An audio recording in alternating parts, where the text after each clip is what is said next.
Bonjour mes bien-aimés et bienvenue sur Kadosh TV, cette chaîne que le Seigneur Yeshua Mashiach nous a donnée pour pouvoir exhorter, enseigner, encourager son peuple en vue de son grand retour qui est imminent. Je bénis le Seigneur pour ce média et je bénis aussi la vie de tous mes frères et sœurs qui prennent le temps d'écouter ces quelques enseignements, encouragements que le Seigneur nous donne.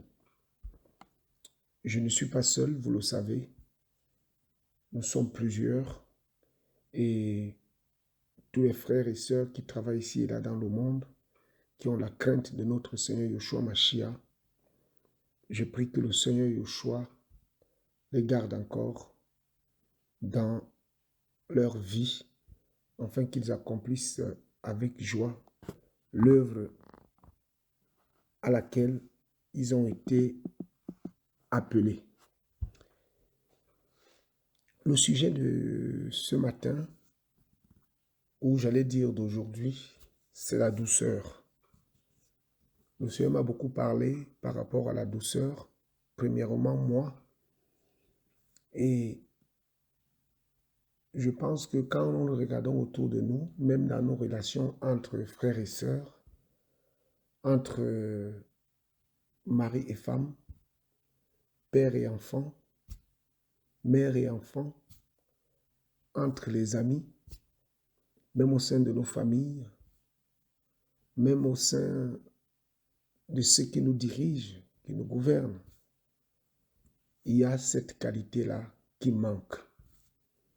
Et la douceur est un fruit de l'esprit que le Seigneur n'a pas oublié de mentionner, qui représente beaucoup, beaucoup dans l'esprit du Seigneur. Et je nous encourage vraiment, et moi le premier, à rechercher ce fruit-là qui est un fruit capital pour pouvoir espérer un jour voir le Mashiach quand il reviendra dans sa gloire. Donc, sans plus tarder, donc on va commencer par la prière et nous allons commencer l'enseignement. Seigneur, notre Père et notre Éloi, tu es notre Maître. Ton règne est éternel. Ton nom est grand. Et Seigneur, tu nous as marqué de ton passage terrestre ici, Seigneur, par ta simplicité et ta douceur. Et la Bible dira, Seigneur, que tout disciple accompli doit être comme son maître. Et c'est pourquoi, Père, ce matin, nous voulons avoir ce fruit de l'esprit qui est ta douceur. Parce que la Bible déclare que tu es parfait. Donc tu es même le modèle des modèles. Et c'est pourquoi nous voulons nous inspirer en toi, Seigneur, afin que par ton esprit, Papa, tu puisses nous équiper, nous transformer, Seigneur, et nous communiquer, Seigneur, cette nature qui n'est que toi. Gloire à ton Saint-Nom, Papa. Souviens-toi de tous mes frères et sœurs qui vont écouter ce message, Père. Que, Papa, leur vie, que ma vie, Seigneur, soit transformée. Au nom de Yeshua, notre Seigneur et Sauveur. Amen. Donc, on va prendre le livre de Philippiens. Philippiens chapitre 4. Je vais lire la parole du Seigneur. Philippiens chapitre 4. On va prendre à partir du verset 1er. J'ai dit la parole du Seigneur. C'est pourquoi, mes très chers frères, bien-aimés, vous qui êtes ma joie et ma couronne, demeurez ainsi fermes dans le Seigneur, mes bien-aimés. Verset 2. J'exhorte donc et vous dis, et j'exhorte Saint Tite à être d'une même pensée dans le Seigneur, et toi aussi, mon vrai compagnon, oui, je te prie de les aider, elles qui ont combattu avec moi pour l'Évangile, avec Clément et mes autres compagnons d'œuvre dont les noms sont dans le livre de vie. Réjouissez-vous toujours dans le Seigneur, je vous le répète, réjouissez-vous. Que votre douceur soit connue de tous les humains. Le Seigneur est proche.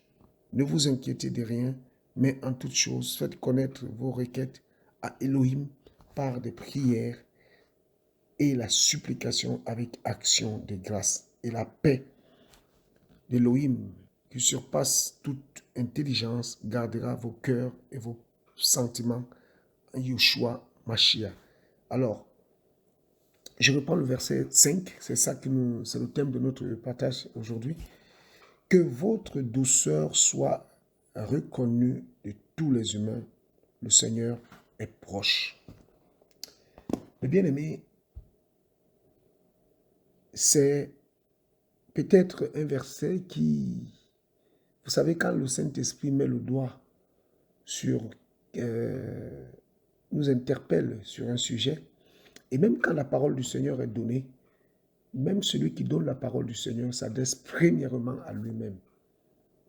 Parce que même moi, votre frère qui vous parle, je ne suis pas parfait.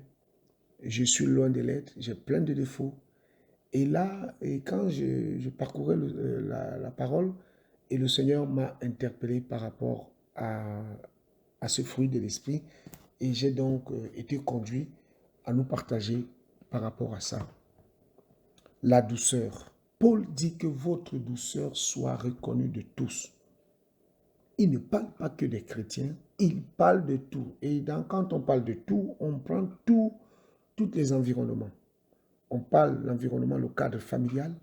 On parle pour ceux qui sont à l'école, au travail, même entre les frères. Partout où on part, il faudrait que notre douceur soit reconnue. Donc, en conséquence, ça veut dire que la douceur qu'un homme doit émaner doit être pour lui un signe ou un gage d'un bon témoignage. C'est-à-dire que la douceur est collée au témoignage. On ne peut pas parler de quelqu'un sans parler de son caractère. Or, la douceur, c'est un aspect de caractère qu'un humain, un homme ou une femme, quelle qu'en soit son appartenance religieuse, a forcément comme identité pour pouvoir montrer qui il est. Or, nous savons que notre identité est cachée en Christ. D'après le livre de Colossiens, chapitre 3, Paul dira que quand Christ apparaîtra, alors nous paraîtrons avec lui. Parce qu'en ce moment-ci où nous parlons, nous sommes cachés en Christ. Donc, nous devons refléter l'identité de Christ parce qu'en réalité, nous sommes morts, d'après le livre de Galates. Et comme nous sommes morts, c'est Christ qui vit en nous. Ce n'est plus nous qui vivons, mais c'est lui qui vit en nous. Alléluia. Donc, qu'est-ce que c'est la douceur? Eh bien, nous allons comprendre au fil de ce partage. Je ne sais pas si sera long ou sera court, mais sinon, comment le Seigneur va nous conduire. Nous allons comprendre que la douceur, que peut-être que nous négligeons, on va toucher beaucoup d'aspects, mes bien-aimés, des relations entre mère et fille, ou papa et mère et fille, père et fils, ainsi de suite, homme, femme, mari et femme. On va voir que ce fruit-là est à la cause de beaucoup de problèmes dans nos sociétés. Regardez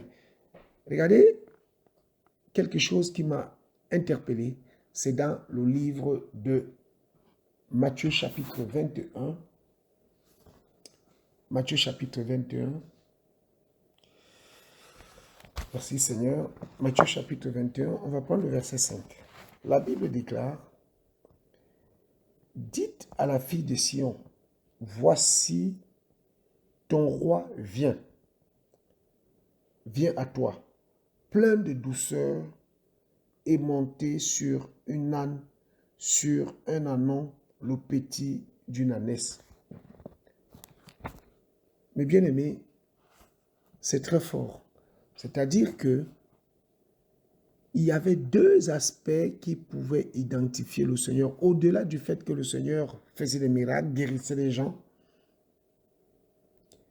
il y a deux aspects, deux qualités.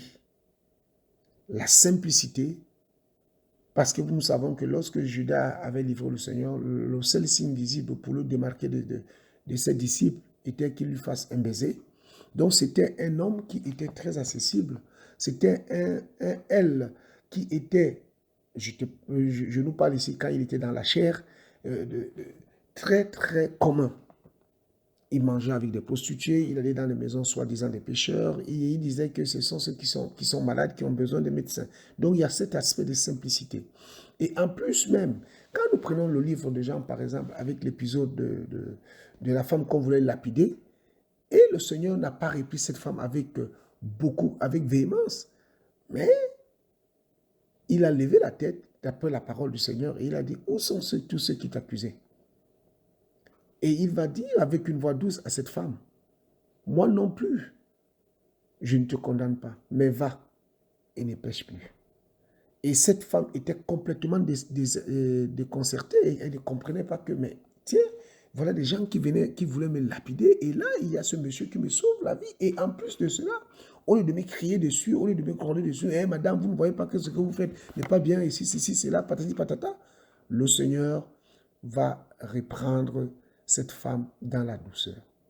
Et le signe qui démarquait que le Seigneur était vraiment le roi, c'était sa douceur. Parce que même dans le livre de Zacharie, chapitre 9, au verset 9, là-bas, on parle de ce même verset qui fait allusion à la simplicité et à la douceur de notre roi. Alors, es-tu disciple de Yeshua? Es-tu vraiment enfant d'Élohim? Eh bien, si tu es enfant d'Élohim, mon frère, ma soeur, ce matin, je veux nous encourager à rechercher ce fruit de l'esprit. Regardez ce que le livre de Proverbes, chapitre 16, verset 21 nous dit. Proverbes 16, 21, la Bible déclare, Proverbes 16, 21, « Celui qui est sage de cœur est appelé intelligent, et la douceur des lèvres augmente le savoir. » Alléluia. Et nous savons aussi que dans le livre de Proverbes toujours, la Bible déclare que la crainte d'Élohim est le commencement de la sagesse. Ça veut dire quoi? Que le simple fait d'être doux nous donne automatiquement, nous qui sommes les lecteurs de la Bible, la sagesse et la nature du Seigneur. Le livre de Proverbes dira aussi que quand un insensé se tait, il se passe pour un sage. La douceur. Et Paul va insister. Si on prend le livre de Éphésiens, chapitre 4, au verset 2, je vais commencer à partir du premier verset. La Bible déclare que je vous exhorte donc, moi, prisonnier dans le Seigneur, en Mashiach, à marcher d'une manière digne de la vocation qui vous a été adressée, en toute humilité et douceur, avec patience, vous supportant les uns les autres avec charité ou amour, vous efforçant de conserver l'unité de l'esprit par le lien de la paix. Donc, nous voyons ici, mes bien-aimés, que le simple fait d'être doux amène l'humilité, amène la patience. C'est un fruit de l'esprit qui est capital. Et on va mettre une pause et on va parler vraiment terre à terre par rapport à nos relations mutuelles avec nos femmes, nos enfants. Et on va aussi parler de questions de culture. Il y a des hommes dans des couples qui, mes bien-aimés, ou des femmes qui ne peuvent pas demander quelque chose sans crier. Ou du fait que la Bible déclare que l'homme est le chef de la famille, l'homme s'élève toujours en haussant la voix pour pouvoir humilier sa femme et lui montrer que tu vois, c'est moi le chef. Fais-moi ci, fais-moi ça. Mais la Bible déclare dans le livre, nous l'avons lu, le livre de Matthieu chapitre 21, verset 5, que notre roi, quand on parle de fille de Sion, on parle aussi de l'Église. N'oublions pas que nous sommes l'épouse du Seigneur. C'est vrai que quand la prophétie est donnée, elle concerne premièrement Israël, mais nous aussi, nous bénéficions de cette prophétie parce que nous sommes aussi l'épouse. Donc, en d'autres termes, on peut dire ici aussi que cette prophétie-là de Matthieu, de Zacharie chapitre 9, verset 9 aussi, à l'église, à l'époque de l'église où nous sommes en ce moment, nous regarde aussi, nous concerne aussi. Donc, on dit que notre roi est assis sur une âne et il est plein de douceur. Et la douceur n'a pas enlevé que le Seigneur soit roi. La douceur dans nos rapports mutuels avec nos femmes, avec nos enfants, ne peut en aucun cas nous enlever le fait que nous sommes des chefs de famille. Et en tant que chef de famille, je veux vraiment me poser sur ce côté. Nous devons montrer l'exemple dans cette douceur-là, en devenant, n'est-ce pas, une aide pour nos femmes. Nous savons que les sœurs sont généralement, même par rapport aux enfants, très, très appelées et très versées dans les tâches quotidiennes des enfants. Elles sont très prises. Et je prends, par exemple, à l'exemple avec ma propre épouse qui est très prise par rapport aux tâches des enfants. Je pense que, mes frères, nous qui avons le Saint-Esprit, et d'ailleurs, je crois que même dans le monde, il y a des hommes qui ont cette capacité-là d'être doux et qui font des choses avec douceur et dont nous pouvons même nous en inspirer. Mais nous, enfants de l'homme, qui sommes censés avoir le savoir, c'est nous qui sommes des brutes. On élève le ton à tort, à travers.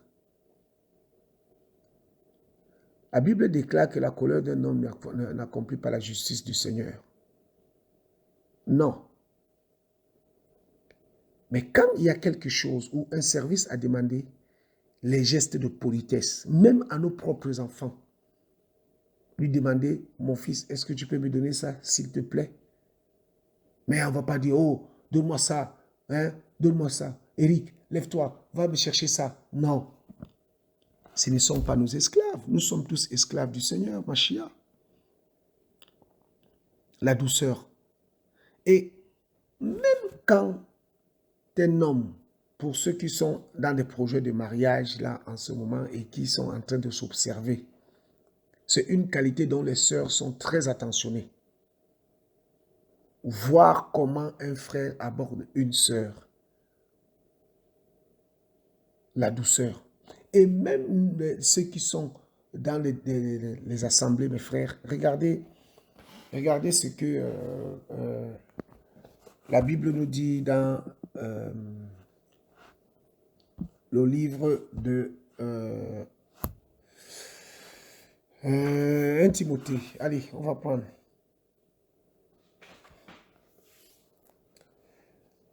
Paul va parler à Timothée par rapport à ce fruit. Allez, on va prendre le livre de 1 Timothée chapitre 6. Timotheus, chapitre 6.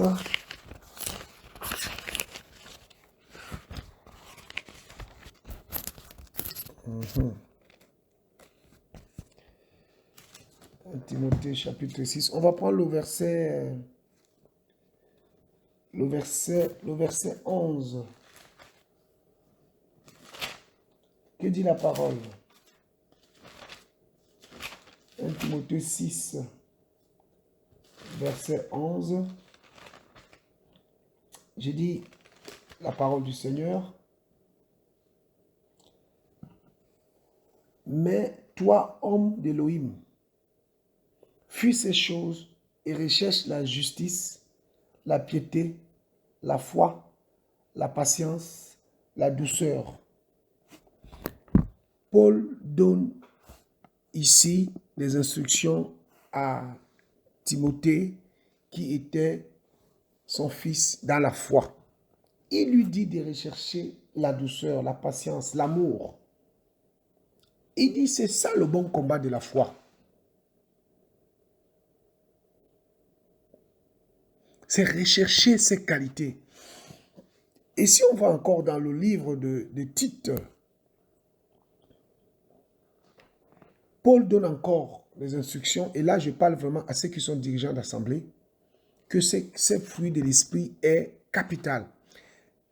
Parce qu'on a souvent tendance à vouloir dominer sur nos frères et sur nos sœurs. N'oublions pas que nous-mêmes, nous sommes tous les brebis du Seigneur. Et on essaie d'user d'autorité absolue, abusive, pour pouvoir mater, exploiter, dénigrer.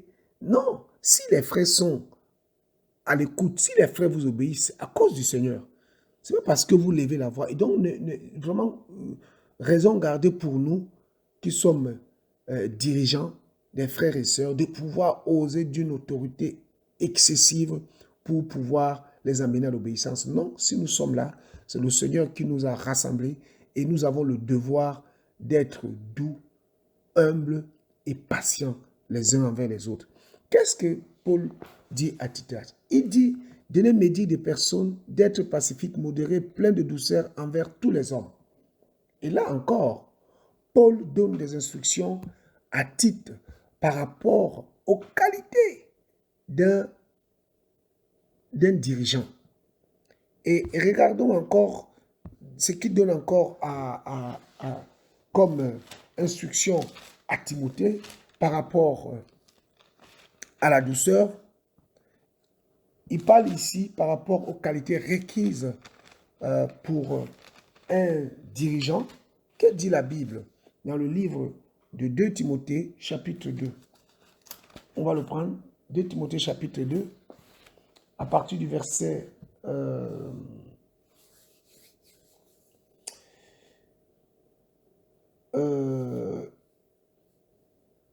à partir du verset 23. Oh non, à partir du verset 24, autant pour moi. Or, il ne faut pas que le serviteur du Seigneur soit querelleur. Il doit au contraire avoir de la douceur envers tout le monde, propre à enseigner et supportant patiemment les mauvais. Paul parle, n'est-ce pas, que au lieu d'être querelleur, en train de répondre les gens ici et là, nous devons, nous dirigeants, être remplis de douceur. Et d'ailleurs, Paul le parle dans le livre de Colossiens. On va le prendre. Hein. On va le prendre dans le livre de Colossiens. Colossiens, chapitre 3, le verset 12. Et il dit quoi? Il dit, ainsi donc, comme des élus d'Élohim, saints et bien-aimés, revêtez-vous d'entrailles, de miséricorde, de bonté, d'humilité, de douceur et de patience. Donc la douceur doit être pour nous comme un vêtement. Arrêtons d'être des hommes et des femmes. Déjà même par notre nature, les hommes peuvent venir au Christ. Paul dira dans le livre de 2 Corinthiens, il dira que 2 Corinthiens, il dit aux Corinthiens que je n'ai plus besoin d'écrire des lettres. C'est vous qui êtes nos lettres.